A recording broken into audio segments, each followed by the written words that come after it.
हरिओम, ओम आनंद ma'am, Om Shanti ma'am, ओम ज्ञान ma'am, आप सभी दर्शकों का हमारे चैनल पर स्वागत है। आज हम लोग बीएड फर्स्ट सेमेस्टर के अंतर्गत नैतिक विकास की विशेषताएं के विषय में अध्ययन करेंगे।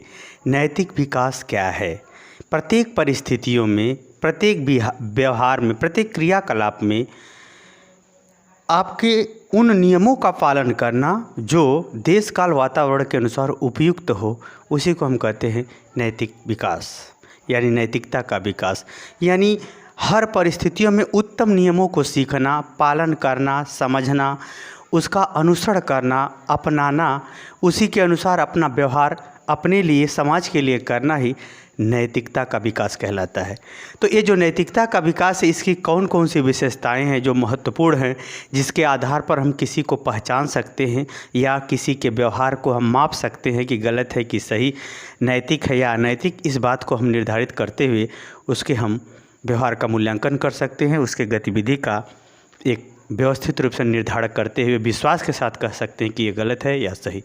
ये सब चीज़ें क्या है, नैतिक विकास के अंतर्गत आती है। आइए बीएड फर्स्ट सेमेस्टर के अंतर्गत नैतिक विकास की विशेषताओं के विषय में अध्ययन करते हैं। पहला है, इसकी विशेषता ये है कि नियम से सही व्यवहार, यानी इसमें नैतिकता विकास के अंतर्गत आपको उन नियमों को सिखाया जाता है, उन सिद्धांतों को सिखाया जाता है, उन सारभूत तत्वों को बता करके व्यवहार करना सिखाया जाता है। तब अगर आप व्यवहार करने में सफल होते हैं तो कहा जाएगा कि नैतिक विकास है। नियम को जानना अलग है, नियम के अनुसार व्यवहार करना अलग है। जैसे अगर कोई कहता है कि सत्य बोलो तो आपका प्रेम बढ़ेगा, तो सुनने को तो सब लोग सुनते हैं, लेकिन जो सत्य बोलेगा उसी का प्रेम बढ़ेगा। ये सत्य है। प्रेम का आधार झूठ नहीं होता। झूठ से दूरियां बढ़ जाती हैं। गलत चीज़ों से सभी रिश्ते समाप्त हो सकते हैं। सही चीज़ों से ही उत्तम अवस्था या उत्तम रूप का निर्माण होता है। तो प्रत्येक स्थिति में, प्रत्येक व्यवहार में, प्रत्येक गतिविधि में नियम के अनुसार व्यवहार करना, सही व्यवहार करना ही नैतिक विकास कहलाता है। पहली विशेषता। दूसरी विशेषता अगर देखें तो क्या सही है, क्या गलत है, ये आपको जानना और सही के पक्ष में होना भी नैतिक विकास है। यानी सही क्या है, गलत क्या है, इन दोनों को समझना भी, और उसमें आप सही का चुनाव करके सही के अनुसार व्यवहार करेंगे, तभी आपका नैतिक विकास कहा जाएगा। जैसे समाज में अगर देखा जाए तो साधारण रूप से स्त्री पुरुष जो भी हैं, जितने भी मामले आते हैं, विवाद उत्पन्न होते हैं, तो सही गलत तो सब लोग समझते हैं, लेकिन गलत व्यक्ति अन्याय से दूसरे की चीज़ों को ले लेता है या बेईमानी कर लेता है या उसे जो है नीचा दिखा देता है। ऐसी परिस्थितियां देखने को मिलती है। वो संपत्ति को भी लेकर के हो सकती है, अधिकार को भी लेकर के हो सकती है, सभ्यता और असभ्यता को लेकर के हो सकती है। जैसे बड़े लोग अन्याय भी करें, असभ्य व्यवहार भी करें, तो भी जो है सही बताने वाले को लोग ज़बरदस्ती दबा देते हैं, यानी अपने प्रभुत्व का दुरुपयोग करते हैं। तो सही गलत की जानकारी भी नियमों से ही पता चलता है, और जब सही गलत की आपकी जानकारी का पता चल गया तो यदि आप सही का पक्ष लेते हैं तभी आपको नैतिक विकास माना जाएगा। गलत कैसे है यह भी जानना नैतिकता है, सही कैसे है यह भी जानना नैतिकता है। यानी न्याय भी नैतिकता है और अन्याय भी नैतिकता है। जब अन्याय को जानेंगे तब न आप त्याग करेंगे। जब आपको समझ ही में नहीं आ रहा है तो कब का अब नैतिक कैसे हुए, या आपका पालन करना एक अंधभक्ति कहा जाता है। तो सही गलत का पहचान करना, न्याय अन्याय का पहचान करने के साथ न्याय का या सही का साथ देना भी नैतिकता का विकास है। ये दूसरी विशेषता। तीसरी विशेषता देखें, पुरस्कार एवं दंड। नैतिक विकास में जो है संघर्ष तो होता है, समस्या भी होती है और विभिन्न प्रकार की परिस्थितियों का सामना भी करना पड़ता है, परंतु इसमें पुरस्कार है, अर्थात आपका सम्मान बढ़ेगा, आपको भविष्य में ठोकर नहीं खाने पड़ेंगे, अर्थात आपकी उन्नति तय है, आपका सम्मान बढ़ेगा, आपका कद बढ़ेगा, आपके व्यक्तित्व में सुधार होगा। जैसे कोई बालक नियम से रोज़ पढ़ता है, अनुशासन का पालन करते हुए रोज़ पढ़ेगा, तो वो सफलता का प्रसाद पाएगा। अनुशासन भंग यानी नैतिकता भंग, तो पुरस्कार भी उसे नहीं मिलेगा। अर्थात नैतिक होने में आपको पुरस्कार, प्रगति, सम्मान, उत्थान, धन, दौलत, ऐश्वर्य मिलेगा। ये अलग बात है कि प्रारंभ में कष्ट झेलना पड़ेगा कि नहीं झेलना पड़ेगा। दंड, यदि आप नैतिकता का पालन नहीं करते हैं, गलत व्यवहार करते हैं, आलस या प्रमाद करते हैं, तो ऐसी परिस्थिति में आपको दुख मिलेगा, पछतावा मिलेगा, अपमान मिलेगा, एक समय के बाद घृणा मिलेगा। धोखाधड़ी में भले ही आपको सम्मान मिल जाए, एक समय के बाद घृणा मिलेगा। तो ये है पुरस्कार और दंड का भी एक स्वरूप है, जिसके आधार पर आप नैतिक विकास को देख सकते हैं, समझ सकते हैं। आगे है विकास एवं विनाश। जब भी अनुशासन या नैतिकता का आप पालन करेंगे तो विकास आपका तय है। शारीरिक विकास तो एक अवस्थाओं के अनुसार होता है, लेकिन सामाजिक विकास, सम्मान का विकास, धन का विकास, राजनीति में यानी आपका पकड़, लोगों से जुड़ाव बढ़ जाएगा, यानी व्यक्तित्व का जो है चतुर्मुखी विकास होता है। कि समस्याओं को जानना, पहचानना, दूर करना, ये दूसरे का कल्याण करना, ये एक प्रकार से व्यक्तित्व का चतुर्मुखी विकास होता है। व्यक्तित्व का क्या होता है? चारों तरफ विकास होता है। हाँ, यदि आप नैतिकता को नहीं खोज पाते हैं, उसे नहीं अपना पाते, उस पर नहीं चल पाते हैं, तो ऐसी परिस्थिति में आपका विनाश होगा। आज नहीं तो कल सम्मान जाएगा, गाली सुनना पड़ेगा, अर्थात आपका विनाश होगा, बद्दुआ लगेगी, विनाश होना तय है, पतन होना तय है।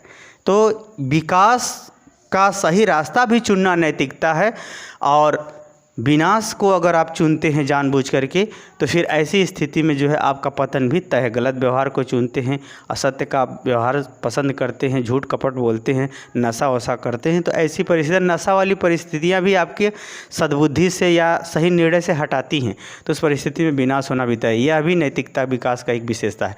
सम्मान और अपमान नैतिकता विकास, अगर आपका नैतिक है तो आज नहीं तो कल आपके सम्मान में बढ़ना तय है।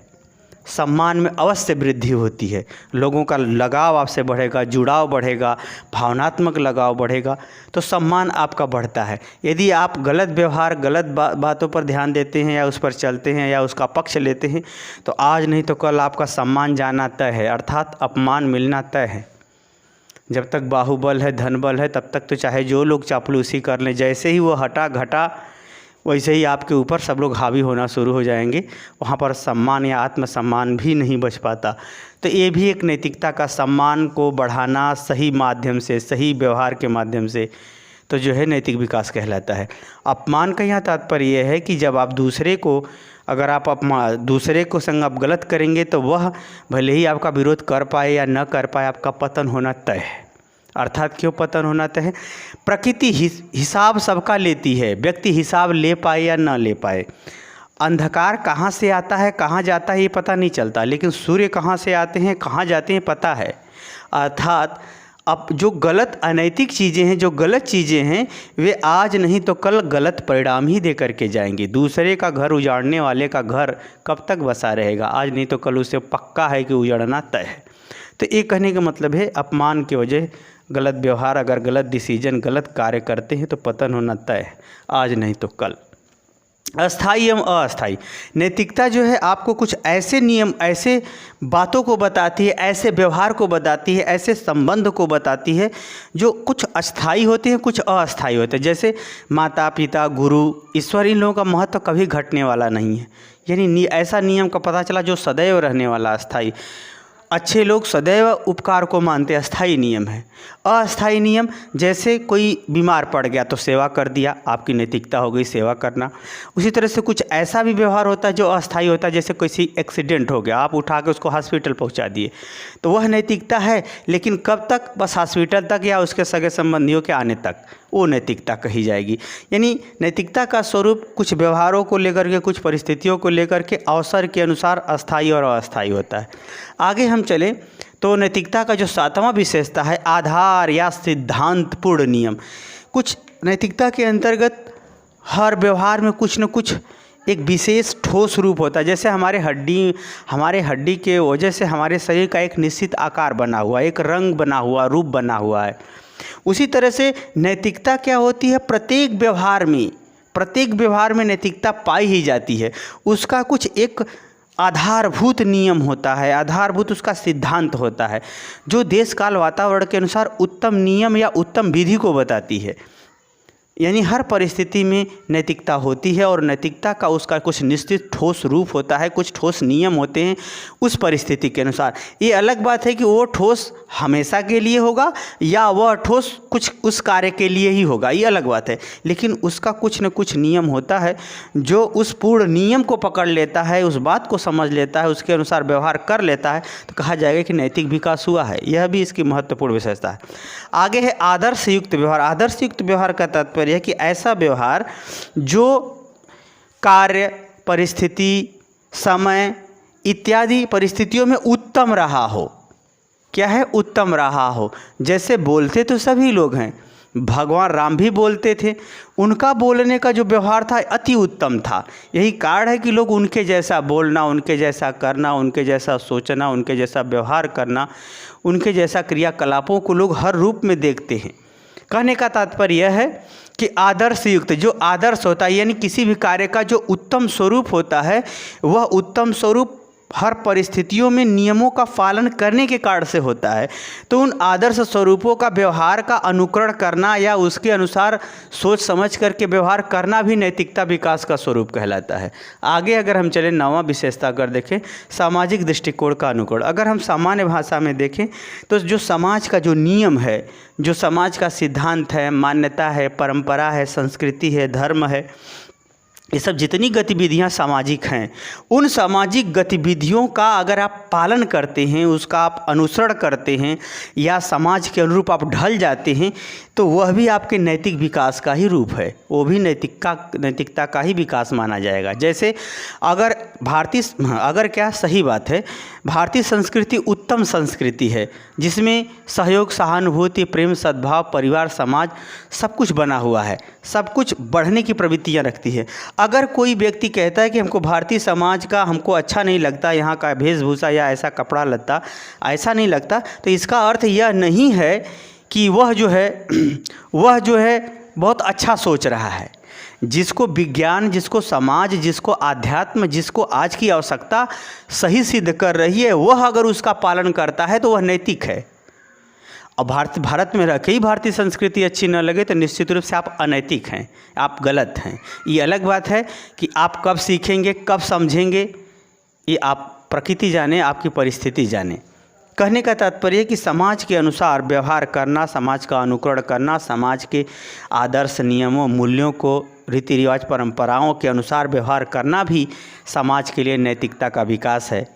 यह भी एक नैतिकता विकास का आधार बनता है, विशेषता बनती है। आगे हम चले धर्म। धर्म एक महत्वपूर्ण शब्द है, जो शब्द ही नहीं व्यवहार है, सिद्धांत है, नियम है। धर्म अगर बात किया जाए तो हमने धर्म एक क्या है? धर्म जो है आदमी के कर्तव्यों को बताता है। धर्म क्या है? मनुष्य के कर्तव्यों को बताता है, जो धारण करने योग्य है। उन कर्तव्यों का, उन नियमों का, उन सिद्धांतों का, उन व्यवहारों की व्याख्या धर्म करता है, उन आदर्शों की व्याख्या धर्म करता है जो मनुष्य को धारण करना चाहिए। और धर्म जो है वास्तव में कोई न कोई कर्तव्य को ही बताता है। उन कर्तव्यों में नियम, सत्य, न्याय, उदारता, क्षमा, प्रगति, विश्वास इत्यादि अनेक सद्गुणों का, संपूर्ण सद्गुणों का वास होता है। इसलिए धर्म को अपने किसी भी परिस्थिति में छोड़ना नहीं चाहिए। उपयुक्त ज्ञान, ये सब चीज़ें धर्म के अंदर होती। तो धर्म के माध्यम से भी, यानी देश काल वातावरण के अनुसार आपका क्या कर्तव्य है, उन कर्तव्यों में क्या नियम लागू होता है। तो जब धर्म कर्तव्य का पता रहेगा तब ना आप नैतिक नियम को खोजेंगे।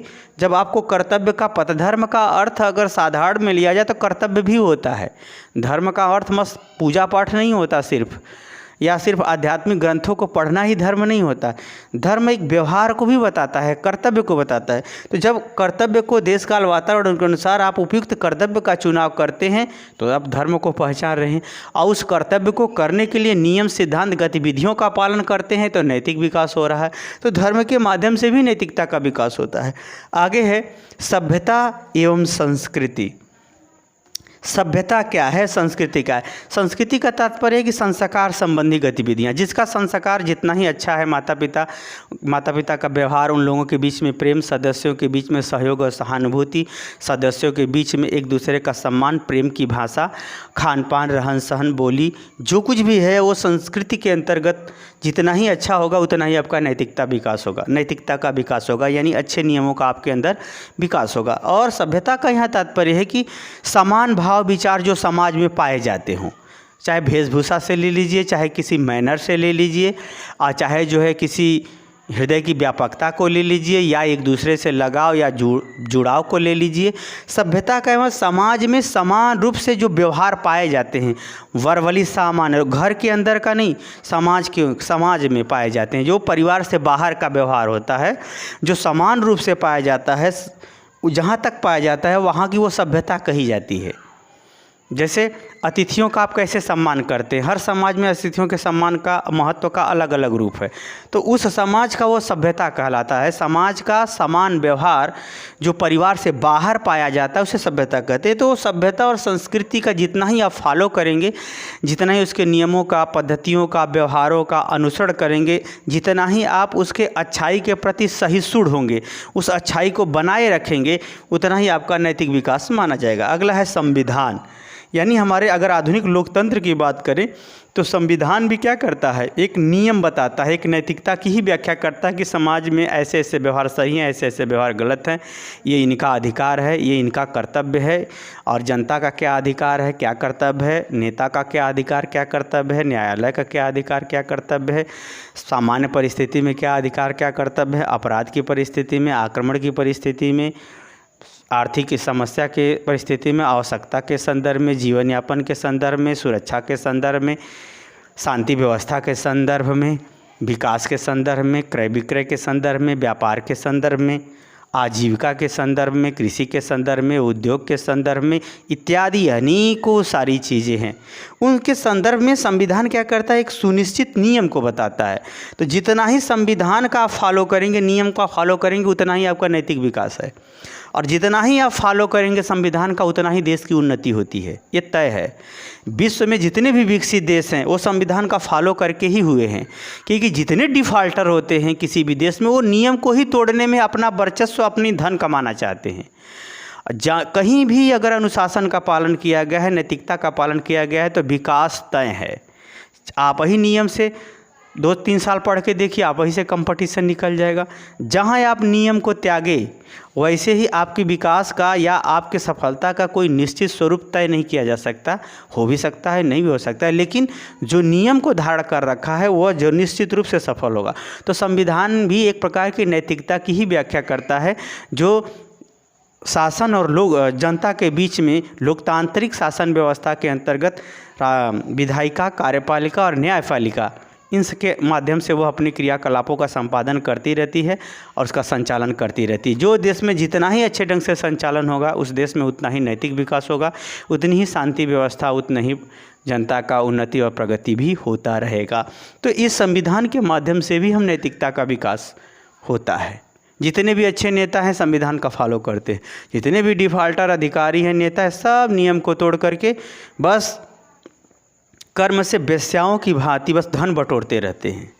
वेश्या का अर्थ सिर्फ है ही नहीं होता कि बस उस शारीरिक संबंधों को अनेक पुरुषों के संग रखती है। वेश्या का अर्थ होता है जो आदमी धर्म का त्याग करके, नियम का त्याग करके, उचित अनुचित का त्याग करके सिर्फ धन बटोरता है, ये सभी जन्म से हो या ना हो, कर्म से जरूर वेश्या ही है। तो उसमें कर्म से वेश्या वाले में स्त्री पुरुष कोई भी हो सकता है। जन्म वाले की गारंटी नहीं ली जा सकती। कैसे थी जाति, अगर हम जाति करें तो जाति के आधार पर भी आपकी नैतिकता का विकास होता है। एक पुरुष को स्त्री के संग कैसा व्यवहार करना चाहिए, ये भी जो नैतिकता है। एक स्त्री को पुरुष के संग कैसे व्यवहार करना चाहिए, एक पुरुष को पशु जाति के संग कैसा व्यवहार करना चाहिए, एक वनस्पतियों के संग पुरुष का क्या व्यवहार होना चाहिए। एक प्रकार से ये समझें कि जो आपकी संपत्ति है, अरे छोड़िए उधर की बात, तो वो तो दूसरी हो जाएगी।